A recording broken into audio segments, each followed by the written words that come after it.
so we're going to do 9-2, so lesson 9-2A. There's two parts to it, so there's an A and a B. Today we're starting with A.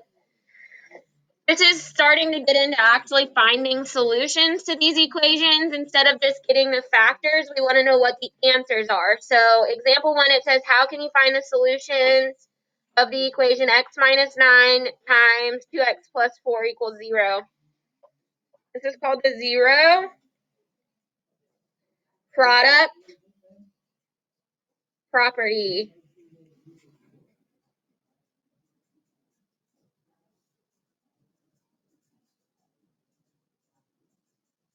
It states that for all real numbers,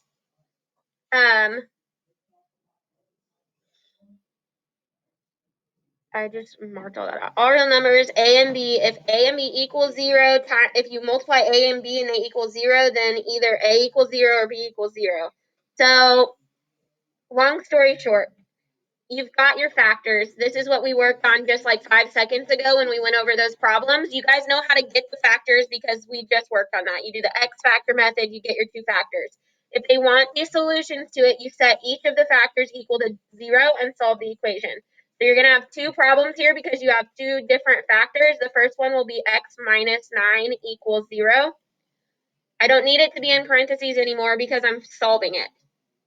So if I'm trying to solve this equation, I add 9 to both sides. So this one is x equals 9. And then I have to solve the second factor, which is 2x plus 4 equals 0 now. We're going to solve this little equation. So I'm going to subtract 4 from both sides. So I have 2x equals negative 4. Divide by 2. And x would equal negative 2. So we have two answers to this. One of them is 9. The other one is negative 2. And you're done. So when you already have the factors, that's all you have to do. So on the try it questions, I guess I cut that off. There's two try it questions. You do the exact same thing. I'm going to let you guys do that. We know how to solve equations. So set each factor equal to 0 separately and solve them.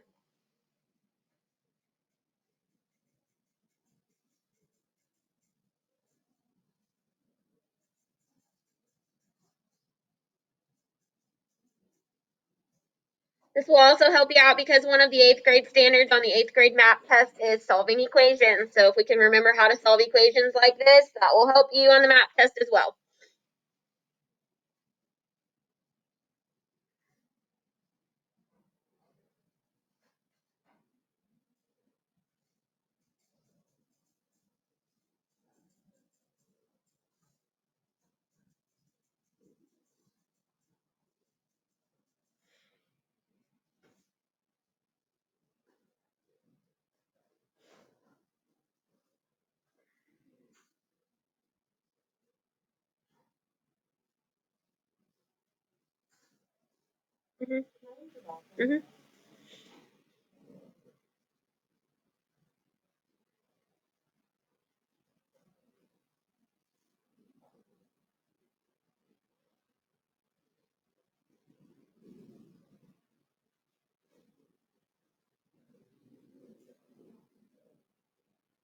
All right, I'm going to start solving on the left one.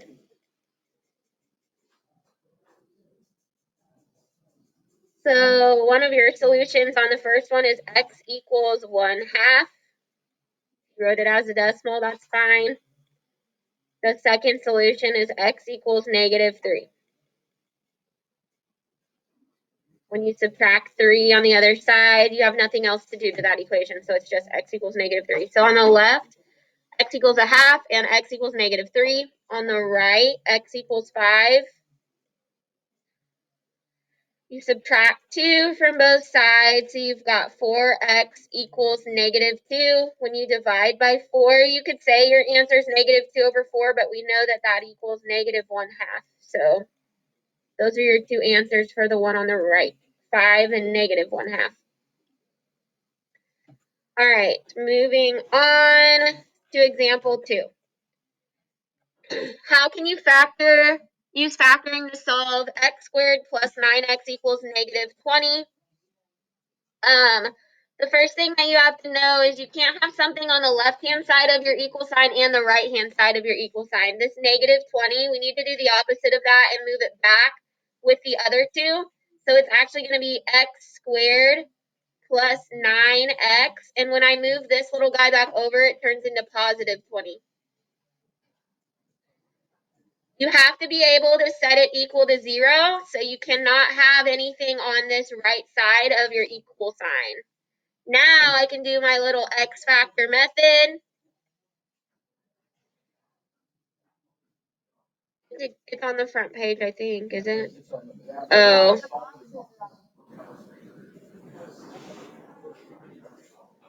Anyway, so your top number would be A times C, or 1 times 20, which is 20. This is like what we just did to warm up today. The second one is 9 on the bottom, so something that multiplies to give you 20, adds to give you 9, 4 and 5. Since your first number is a 1, right there, this makes our factors very easy. The first one would be x plus 4, because that's a positive 4. And the second one would be x plus 5, because that's a positive 5. So it makes our factors really easy when the first number is 1. So now we know how to do that. These are still set equal to 0, so what we're going to do is solve these two things separately. We have x plus 4 equals 0, which we know is just going to be x equals negative 4.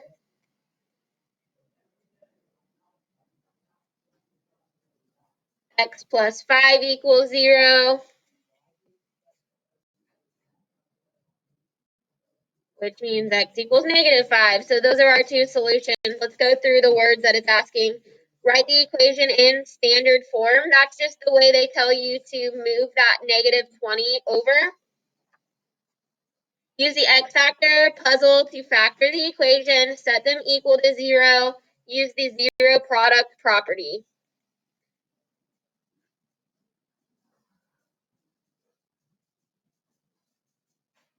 to solve it. So now we're doing factoring like we did. We're just adding one little step, and that's to solve the equations afterwards. So moving on, it's got two try it questions.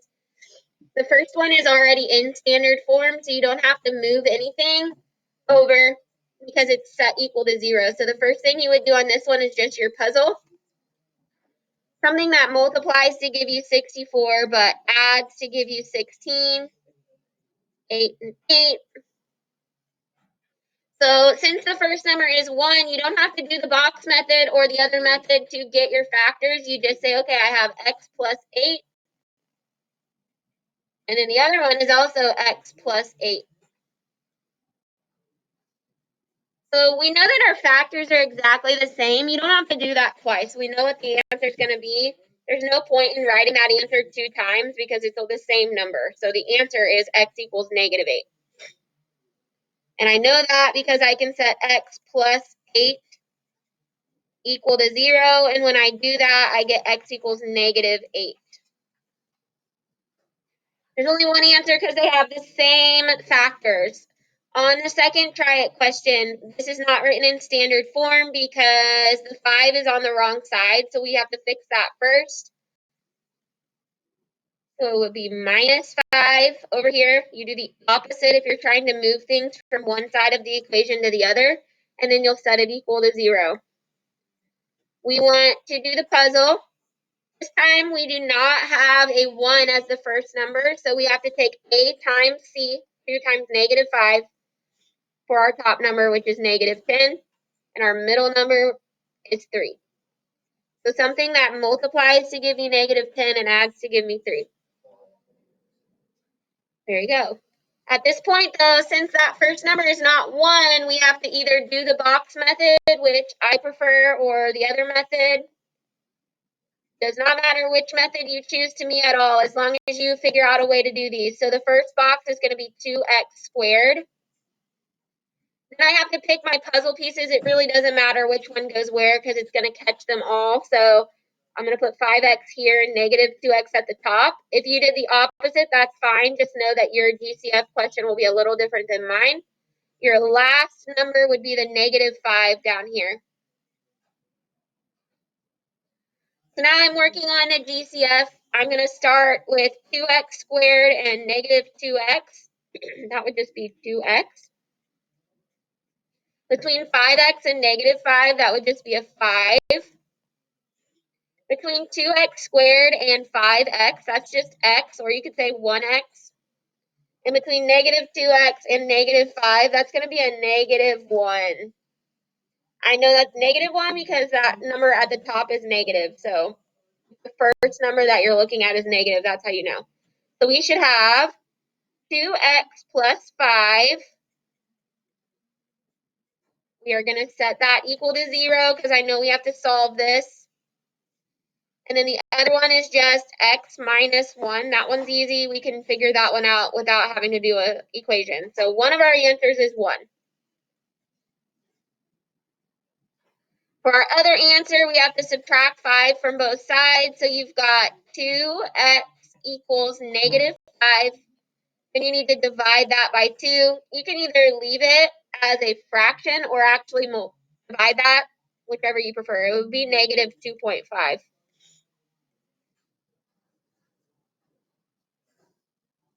If you leave it as a fraction or actually divide it, that's up to you.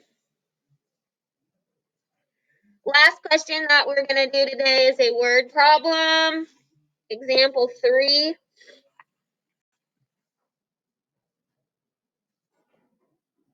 I'm going to split this into 2 pages. So the museum vault has an outer steel wall with a uniform width of x. The area of the museum vault ceiling and the outer steel wall is 1,664 feet squared.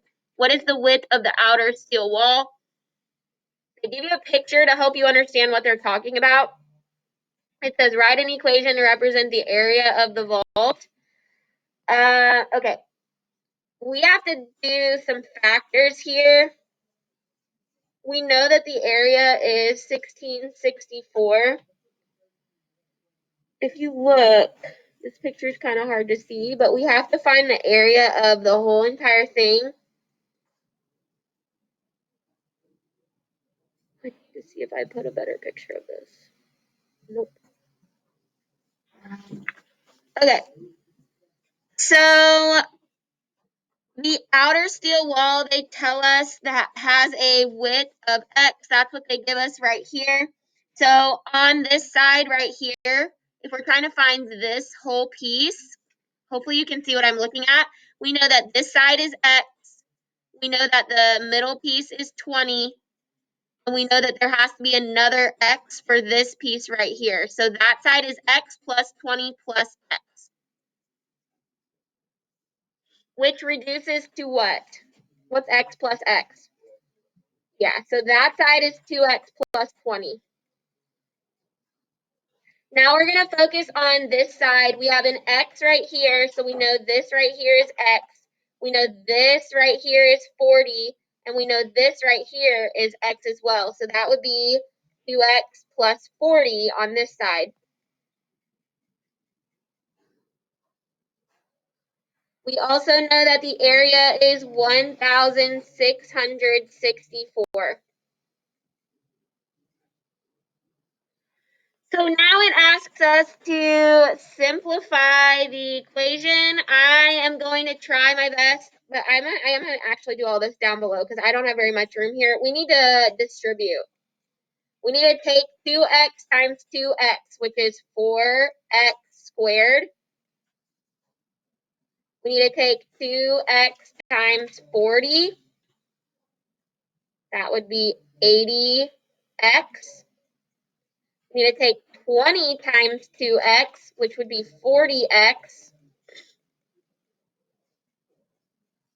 And we need to take 20 times 40, which is 800. And we still know that it equals 1,664. We've got to combine some like terms here. We need to combine 80x and 40x, which would give me 120x.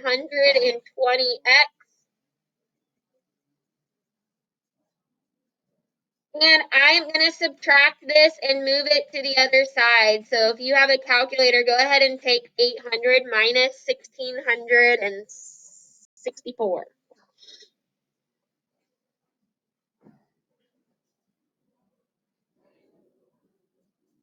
Yeah. Okay, so now it looks more like an equation that we've done in the past. And now it says to simplify that. So I'm going to write that up here. This is what we need. 4x squared plus 120x minus 864. They have a GCF that we are going to take out first, and that is 4. If I divide all of these numbers by 4, the first number would be x squared. 120 divided by 4 is 30x. And negative 864 divided by 4. Yeah. The reason why I would even waste my time to do that is because I would be trying to find a number for a puzzle for something humongous. That would take forever, okay? So if you can simplify it and make it easier on yourself, like I would rather find something that multiplies to give me negative 216 than whatever 4 times 864 is. So now we have to do our puzzle. I know there's another box for you guys, so you can use that too. But the top number is going to be negative 216, and the bottom number is going to be 30. Something that multiplies, yeah, 36 times negative 6. Some of you guys are like, how did you get that so fast? I would just start taking 216 and dividing it by 2, 3, 4, 5, 6. See what I can get? Until I find something that's also going to get me 30. We're going to have, since this first number is 1, I'm going to start writing this down here. We know we have a 4 on the outside, but I can go ahead and just write my factors exactly like they are. So I've got a positive 36, so it would be x plus 36. Since my number at the very front was 1, I can do this. The other one is negative 6, so it would be x minus 6. All right, so now we are going to set those factors equal to 0. So the first one would be x plus 36 equals 0, which means my answer is negative 36. The other one, what would my other answer be? Close. I don't know what happened, but it's working now. So you can, so this isn't the new one I brought the you? new one's on my desk, Okay. and you can take it back. Okay, I was coming down to get the Yeah, number off it so I can put it in the right group. So. it's on my desk. I don't know what happened, if it was just like a bad connection or what, but it seems to be doing better. So the other one is 6. One day my computer just was being very strange. I think I was in here with you guys. You want to know what the width of the wall is? Okay, so let's use some logic here. You got to use common sense here. We've got 2 solutions. One of these is considered extraneous, which means it's useless. It does not make sense in this situation. Which one would that be? We're talking about a width. Negative 36, you're never going to get a width of the number negative 36. That's why it's called an extraneous solution. It means that solution does not make any sense in this situation. So the width of the wall, I don't know why I just made that line. It's at the very bottom. It says the solutions are negative 36 and 6, but the width would have to be 6. That's common sense, you guys. You cannot have a negative number for width, and if you know that, then you'll know how to spot an extraneous solution or not. Okay, so those are our notes.